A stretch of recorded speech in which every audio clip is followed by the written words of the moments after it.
स्वामींना आपण घरात आणत नाही, स्वामींना आपण घरात प्रतिष्ठित करत नाही, स्वामींची प्रतिष्ठापना आपण करत नाही, तर लक्षात घ्या ब्रह्मांड नायकाची इच्छा असते.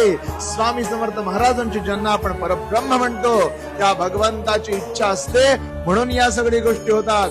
महाराजांचं लक्ष असतंय म्हणून आपण त्यांची सेवा करू शकतो. महाराजांची इच्छा असते म्हणून आपण त्यांना देवाऱ्यात बसवू शकतो.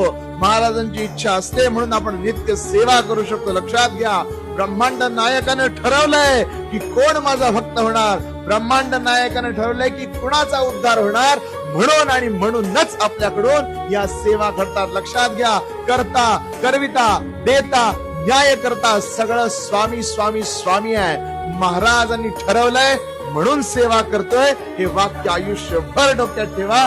कधीही गर्व, कधी ईर्षा, कधी दंभ मनात येऊन स्वतःची सेवा वाया जाणार नाही. श्री स्वामी समर्थ.